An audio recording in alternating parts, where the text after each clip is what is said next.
अभी तो सबसे बड़ी बात महिला और बच्चियों के लिए है कि हमारे नगर में ना तो शौचालय की व्यवस्था है। अगर कोई धात्री माता है, स्तनपान कराना हो और मार्केट में निकली हो तो उनके लिए एक ऐसा कहीं भी व्यवस्था नहीं किया गया है कि 10 मिनट अपने आप को स्थिर करके अपने बच्चे की भूख को मिटा सके। जब एक पुरुष शिक्षित होता है तो केवल एक घर और एक ये शिक्षित होता है, परंतु जब एक महिला साक्षर और शिक्षित होती है, सोच उसकी डेवलप होता है तो पूरे समाज को शिक्षित कर देती है। इसलिए आज शिक्षा के क्षेत्र में भी महिलाओं को कहीं लाइब्रेरी की ज़रूरत है, गर्ल्स हॉस्टल की ज़रूरत है, जिससे कि कोई भी बच्ची अपने आप को महफूज रख करके यहाँ पर विक्रमगंज की धरती पर अपना पढ़ाई कंप्लीट कर सके, पढ़े वो। आपके द्वारा क्या योगदान रहेगा महिलाओं के लिए? क्या शौचालय आप बनवा दीजिएगा? क्या गर्ल्स हॉस्टल बनवा दीजिएगा? क्या लाइब्रेरी लड़कियों के लिए बनवा दीजिएगा? लड़कियों के लिए आप करिएगा क्या, वो बताइए। सर, मैंने जिस मुद्दे पे आपको बताया जो कमियां हैं, पहले यहाँ से स्टार्ट करेंगे। ये नहीं देखेंगे कि मैं ये नहीं कहूँगी कि बहुत बड़ा महल बनवा दूंगी, कोशिश रहेगा। हम जितने भी सभापति हैं सभी लोग इसी मुद्दे पे चुनाव लड़ रहे हैं कि यहाँ पर महिलाओं के लिए एक भी शौचालय नहीं है। कोई कह रहा हम 4 शौचालय बनाएं, कोई कह रहा हम 10 शौचालय बनाएंगे, चारों रोड में शौचालय बनाएंगे। सभी लोग ऐसे ही मुद्दे को लेकर के आगे बढ़ेंगे और सभापति बन करके कहीं ना कहीं अपने घर पर जाकर के सो जाएंगे। तो आपकी भी द्वारा कही गई बातें हो सकता है कि जनता की नज़र में फेल नजर आ रही है, तो क्या कहना चाहेंगे? दूंगी मैं तो कोई बजरंगबली नहीं होगी छीना चीर कर आपको दिखाऊं। सभी लोग कहते हैं इसी तरह से नहीं, और जीतने के बाद सभी लोग अपने घर पे जाकर सो जाते हैं। सभी लोगों में हम में अंतर है। मैं एक महिला हूं, आए दिन मैं जब कोर्ट जाती हूं, इस सिचुएशन से मैं गुजरती हूं तो अपने आप को शर्मसार महसूस करती हूं। हारने के बाद भी मैं समाज के बीच में रही हूं। कई माताओं का घर टूट रहा था, वहाँ मैंने उनका घर बसाने का काम किया है। कई गरीब बच्चियों का पैसे के अभाव में, समाज के अभाव में उनकी शादियाँ नहीं हो रही थी। मैं अपने माध्यम से, मैं महिला विकास मंच की जिला अध्यक्ष भी हूँ, महिलाओं के माध्यम से, पूरी समाज के माध्यम से उनका सहयोग करने का काम किया है। कि सभी लोग आते हैं, वादे करते हैं, चले जाते हैं, कहीं ये भी महिला इसी तरह से वादे तो नहीं कर रही है? क्या कहना चाहेंगे जनता से? कहीं ना कहीं उनके मन में भी ये चीज़ होगा कि ये भी इस तरह के वादे कर रही है और कहीं ना कहीं जीतने के बाद ये खुद का विकास करने में लग जाएंगे, हमारा विकास नहीं करेंगे। मेरे भी हस्बैंड टीचर हैं, मैं भी पेशे से एक एडवोकेट हूँ। मान लीजिए हमारी बहाली एडवोकेसी में, मैं एडवोकेसी कर रही हूँ, तो हमारा वकालतनामा पर जब हमारे हस्बैंड का साइन करने की ऑथोरिटी नहीं है, अपने हस्बैंड की जगह पे मैं कितनी भी शिक्षित हूँ, पढ़ा नहीं सकती हूँ, तो नगर का ये जो सम्मानित पोस्ट है उस पर एक पत्नी को जिता करके पति क्यों राज करेगा? नमस्कार, मैं ही युवराज और आप देख रहे हैं IR24 न्यूज़। इस वक्त हम विक्रमगंज में मौजूद हैं। वही विक्रमगंज जहां पर नगर निकाय का चुनाव शुरू हो चुका है। तमाम लोग यहां पर, जितने भी प्रतिनिधि हैं, सभी लोग अपना चुनाव का कमर कस लिए हैं और चुनाव में तमाम लोग अपने वादों के साथ, अपनी जो भी मुद्दे हैं उनके साथ चुनाव प्रचार के लिए उतर चुके हैं। अभी हमारे साथ एक व्यक्ति मौजूद हैं, एक ऐसी महिला प्रत्याशी मौजूद हैं जिनको कहा जा रहा है कि उपसभापति की अब तक की सबसे शिक्षित उम्मीदवार हैं। क्या कुछ इनका मुद्दा है, किस प्रकार से ये चुनाव को देखती हैं, किस प्रकार से ये जनता के विकास को देखती है, नगर परिषद का किस प्रकार से ये विकास करेंगे, इनसे जानने का प्रयास करेंगे। बने रहिए चैनल के साथ। मैम, परिचय दे दीजिए सबसे पहले अपना। मेरा नाम अधिवक्ता सीमा सिंह है। मैं धनगाई की बहू हूँ तथा मैं नगर परिषद की उपसभापति की चुनाव लड़ रही हूँ। कहा जा रहा है कि अब तक की सबसे शिक्षित महिला उम्मीदवार आप हैं। अच्छा, शिक्षित के पहले सबसे पहले तो मीडिया एक्सप्रेस को तहे दिल से हार्दिक मैं शुक्रिया अदा करना चाहती हूँ कि आप लोगों ने हमें इस लायक समझा कि हमसे आप बात और विमर्श करने के लिए यहाँ पर उपस्थित हुए हैं। जी हाँ, शिक्षा के माध्यम से कहा जाए तो ऐसे तो मैं एक एडवोकेट हूँ पेशे से, और अभी मैं एक छात्रा भी हूँ। PhD शोध का हमारा अभी पढ़ाई चल रहा है, जिसमें कि अभी थीसिस हमारा कंप्लीट नहीं हुआ है। सिनोप्सिस मैंने कंप्लीट किया और आगे की पढ़ाई मैं अभी जारी रखी हूँ। साथ साथ नगर के तमाम मुद्दे को देखते हुए हम नगर में उपसभापति का चुनाव लड़ने का हमारा मकसद हुआ कि मुझे भी इस चुनाव में आना चाहिए। इसका कारण था कि उपसभापति का जो सीट है एक महिला सीट है और एक ऐसी महिला को समाज में आना चाहिए जो कि डेवलपमेंट के बारे में सोच सके, नगर में कहाँ कहाँ कमियां हैं उस पर वो अपना दृष्टिकोण डाल सके, उससे वो रूबरू हो। आप देख रहे होंगे कि उपसभापति का सीट महिला है, तो बहुत सारी महिला प्रत्याशी जो हैं इस चुनावी मैदान में अपने भाग्य और किस्मत आजमाने आई हुई हैं।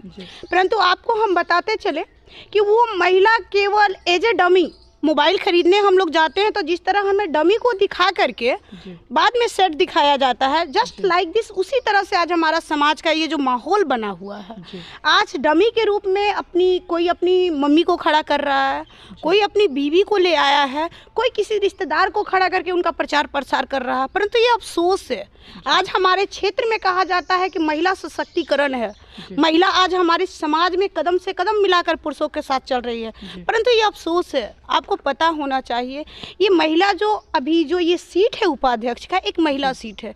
जो महिला आज तक समाज में आपसे रूबरू नहीं हो पाई हैं, अपने जनता मालिक के दरवाजे तक नहीं आ पा रही हैं, हमारे गांव में समाज में कहाँ कौन सी कमी है उससे वो रूबरू नहीं हो पा रही, तो हमारे समाज का विकास क्या करेंगे। जब समाज के विकास की बात आती है तो आपने कहा कि तमाम लोग जैसे मोबाइल का डमी दिखा करके मोबाइल का ओरिजिनल मोबाइल बाद में देते हैं, तो उसी तरह से जब बात महिलाओं की आती है तो महिला तो इस चीज़ में उतना सक्रिय नहीं है, तो कहीं ना कहीं प्रयास तो हो रहा है ना कि महिलाओं को भी आगे आना चाहिए, महिलाओं को भी आगे करना चाहिए, उन लोगों के पतियों के प्रति या समाज के प्रति कि उनको आगे किया जा रहा है। फिर आप कैसे कह सकते हैं कि वो एक डमी फ़ोन है और आप खुद को ओरिजिनल फ़ोन कैसे कह सकते हैं? मैं बताती हूँ सर, आपके टॉकिंग को मैं पूर्णतः जवाब दूंगी। आप अभी तक देखते आ रहे होंगे कि बहुत सारा वार्ड जो है आरक्षित वार्ड है, महिला आरक्षित वार्ड है। जिसी तरह से हमें सौभाग्य प्राप्त है कि महिला उपसभापति का जो पोस्ट है महिला सीट है। डमी इसलिए कहा जा रहा है कि महिला के साथ पुरुष हाथ जोड़ के खड़े हैं। अगर मान लीजिए एक सम्मानित पोस्ट है, पूरे नगर को हम लोग प्रतिनिधित्व करने जा रहे हैं। मेरे भी हस्बैंड टीचर हैं, मैं भी पेशे से एक एडवोकेट हूँ।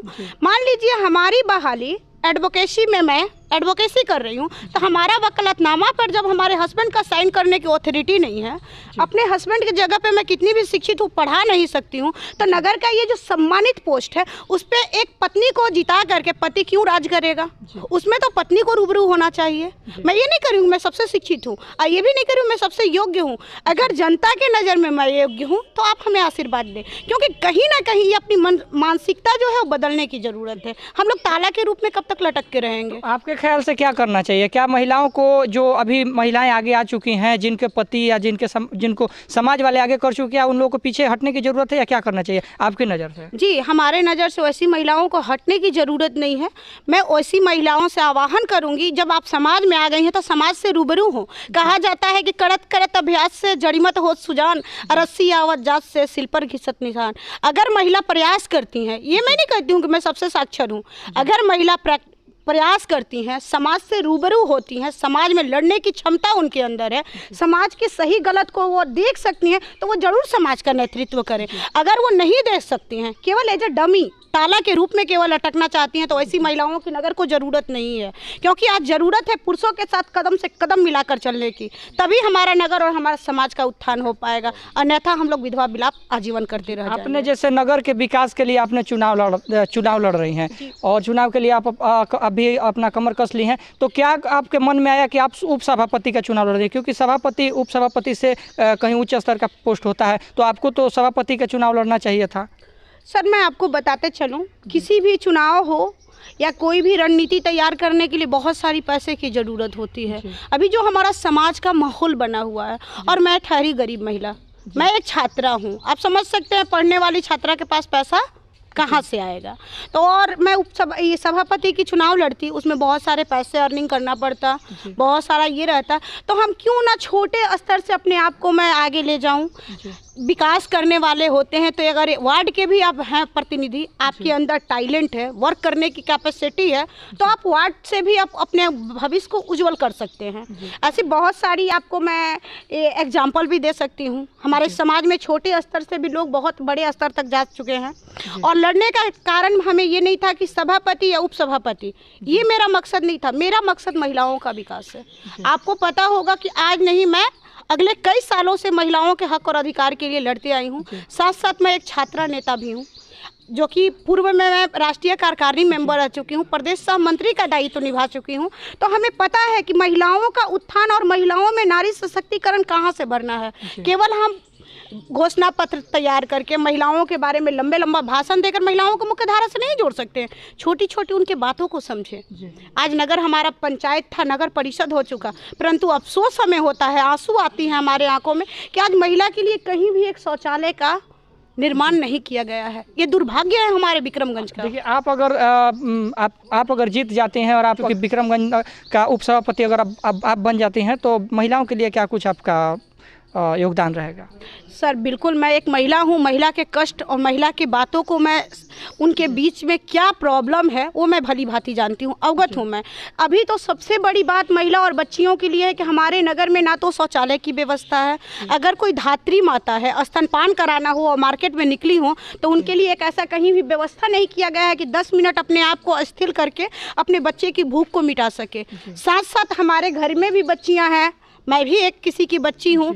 पढ़ने के लिए हमारे समाज में एक लाइब्रेरी भी नहीं है। जो कहा जाता है कि महिला शिक्षित होगी तो समाज शिक्षित होगा, आपको पता होगा जब एक पुरुष शिक्षित होता है तो केवल एक घर और एक ये शिक्षित होता है, परंतु जब एक महिला साक्षर और शिक्षित होती है, सोच उसकी डेवलप होता है तो पूरे समाज को शिक्षित कर देती है। इसलिए आज शिक्षा के क्षेत्र में भी महिलाओं को कहीं लाइब्रेरी की ज़रूरत है, गर्ल्स हॉस्टल की ज़रूरत है, जिससे कि कोई भी बच्ची अपने आप को महफूज रख करके यहाँ पर विक्रमगंज की धरती पर अपना पढ़ाई कंप्लीट कर सके, पढ़े वो। जी हाँ, ये सब तो कमियां हुई। आपके द्वारा क्या योगदान रहेगा महिलाओं के लिए? क्या शौचालय आप बनवा दीजिएगा? क्या गर्ल्स हॉस्टल बनवा दीजिएगा? क्या लाइब्रेरी लड़कियों के लिए बनवा दीजिएगा? लड़कियों के लिए आप करिएगा क्या, वो बताइए।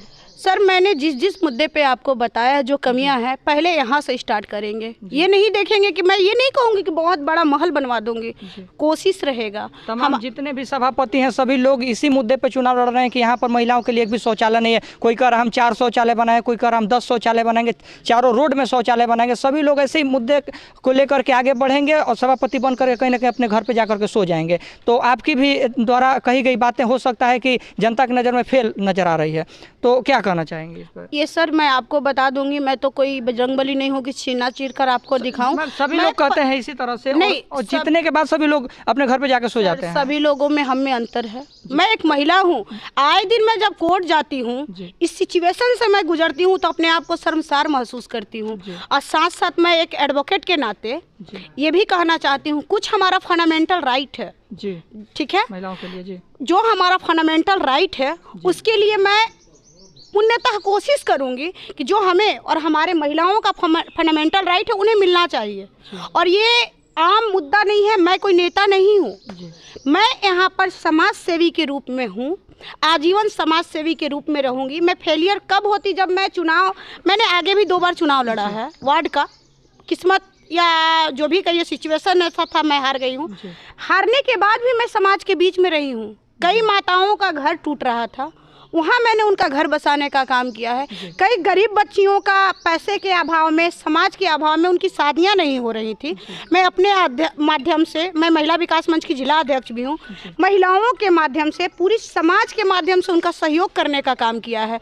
तो ये लोग जो अभी चुनावी मैदान में कहा जाता है कुकुरमुत्ते के छत्ते के जैसे जो आ गए हैं, बड़ा बड़ा घोषणा पत्र तैयार किए हैं, ये उन पर जाता है। हम लोग तो घर के आदमी हैं, छोटा छोटा कदम रख के आगे बढ़ना चाहते हैं। हम लोग जनता से झूठ क्या बोलेंगे? तो जनता को तो कहीं ना कहीं ये चीज़ है कि सभी लोग आते हैं, वादे करते हैं, चले जाते हैं। कहीं ये भी महिला इसी तरह से वादे तो नहीं कर रही है? क्या कहना चाहेंगे जनता से? कहीं ना कहीं उनके मन में भी ये चीज़ होगा कि ये भी इस तरह के वादे कर रही है और कहीं ना कहीं जीतने के बाद ये खुद का विकास करने में लग जाएंगे, हमारा विकास नहीं करेंगे। उनको क्या कहना चाहेंगे? सर मैं बता दूं, मैं खुद का विकास क्या करूंगी, हमें खुद का विकास नहीं करना है और आम लोग में हम में अंतर है और ये जनता के ऊपर में डिपेंड करता है वहाँ कहाँ तक हमारे ऊपर विश्वास रख सकते हैं। अगर वो हमारा विश्वास, हमारी मान प्रतिष्ठा को रखते हैं तो मैं आपसे वादा करती हूँ, फिर आपसे मैं अगर जीतती हूँ तो 5 साल फिर आप हमसे मिलिएगा या जीतने के बाद मिलिएगा।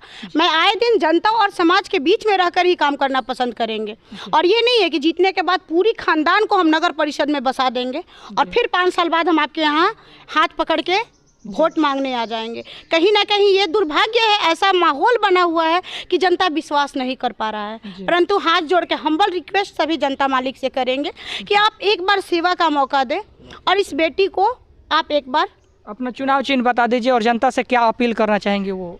सर हमारा चुनाव चिन्ह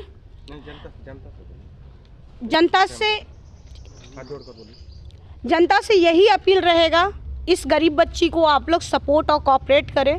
मैं कोई बड़े खानदान से नहीं हूँ, बड़े परिवार से नहीं हूँ, पूंजीपति परिवार से नहीं हूँ। और ऐसा भी नहीं है, मेरे ससुर एमएलसी है, एमएलए हैं, विधायक हैं, मेरे घर के परिवार लोग, तो मैं आपसे रूबरू हो पा रही हूँ। मेरा जो भी छोटा सा पहचान है आप लोगों से पहचान है, उस पहचान को आप लोग बनाए रखें, हमें सपोर्ट और सहयोग दें, और मैं आने वाले समय में आपके कदम से कदम, तमाम जनता मालिक के कदम से कदम मिलाकर चलने का कार्य करूंगी, और नगर में विकास की मुद्दे पर छोटा से ही सही मगर पहल मैं जरूर एक बार करूंगी। चलिए, बहुत बहुत धन्यवाद। वो कहते हैं ना कि राजनीति में शिक्षित व्यक्तियों को हिस्सा ना लेने का कारण है कि अशिक्षित लोग आकर के उन पर शासन करने लगते हैं। तो मैं निवेदन करूंगा कि तमाम ऐसे जितने भी शिक्षित लोग हैं, आप लोग परिवार देख करके वोट मत करिए, जाति देख करके वोट मत करिए, धर्म देख करके भी वोट मत करिए, आप लोग शिक्षित उम्मीदवार देख करके वोट करिए, क्योंकि ऐसे उम्मीदवार जब आपके लिए लड़ेंगे ना, जब नगर परिषद में जाएंगे, जब तमाम लोग जितने भी ऐसे उम्मीदवार अगर आपके लिए खड़े होंगे तो आपका विकास निश्चित तौर पे हो जाएगा। मैम, अपना चुनाव चिन्ह बता दीजिए एक बार। सर, हमारा चुनाव चिन्ह रोड रोलर मिला हुआ है, ये भी एक बहुत बड़ा संकेत है आज के डेट में। पहले तो ये लोहा है, ये विश्वकर्मा भगवान का वरदान है, दूसरे में रोलर है। जितने भी तमाम नगर के गड्ढे हैं, जितना भी मानसिक गड्ढा हो या फिर हमारा रोड का गड्ढा हो या फिर महिलाओं के प्रति जो लोगों के मन में उधड़बुन चलता है, सभी को बराबर कर देना है। कहीं ऐसा तो नहीं ना गरीब के घर पे तो नहीं ना रोड रोलर चला दीजिएगा? सर, बिल्कुल नहीं, गरीब के घर पर रोड रोलर चलने वाला नहीं है। ये चलेगा तो उन पूंजीपतियों के घर पे चलेगा जो विकास के नाम पर हमारा ही दिया हुआ टैक्स के पैसे से एक साल में 5 तल्ला बिल्डिंग पीट देते हैं और कहते हैं कि नगर का ये हमारा नहीं, हमारा अपना है।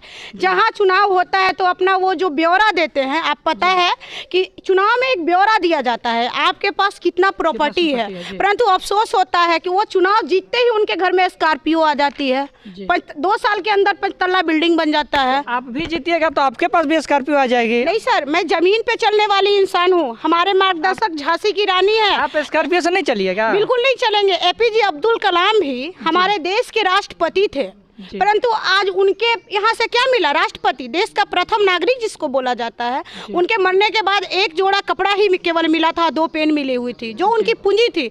मैं उन्हीं के नक्शे कदम पर चलना चाहती हूँ और जनता मालिक को लूट करके अमीर नहीं, जनता मालिक के दिल में बस करके मैं अमीर बनना चाहती हूँ। चलिए, बहुत बहुत धन्यवाद। मैं निवेदन करूँगा कि ऐसे शिक्षित महिलाओं को, ऐसे शिक्षित उम्मीदवारों को आप लोग एक बार जरूर वोट करिए, क्योंकि इन लोगों के द्वारा किस प्रकार से कही जा रही है कि हम जीतने के बाद स्कॉर्पियो से नहीं घूमेंगे, हम जीतने के बाद कोई लग्जरी गाड़ी से नहीं घूमेंगे, बल्कि जमीनी स्तर से हम उठे हुए इंसान और जमीन पर ही रहेंगे, शायद एक साइकिल और बाइक से भी चलने के लिए तैयार हो जाएंगे। तो ऐसे उम्मीदवार के लिए मैं निवेदन करूंगा कि आप लोग जब वोट करने जाए तो एक बार जरूर सोच ले कि हम लोग को दिया हुआ वोट किसके द्वारा जा रहा है, क्या हम लोगों का शोषण करने वालों के पास जा रहा है या हम लोग के विकास करने वालों के पास जा रहा है। तो आप लोगों से निवेदन है कि आप लोग एक वोट करने से पहले एक बार जरूर सोचिएगा। मेरा प्रयास करता लगा, कमेंट बॉक्स में बताना मत भूलेगा। मैं मिलता हूँ एक और ऐसी खबर के साथ, तब तक के लिए जय हिंद, जय भारत।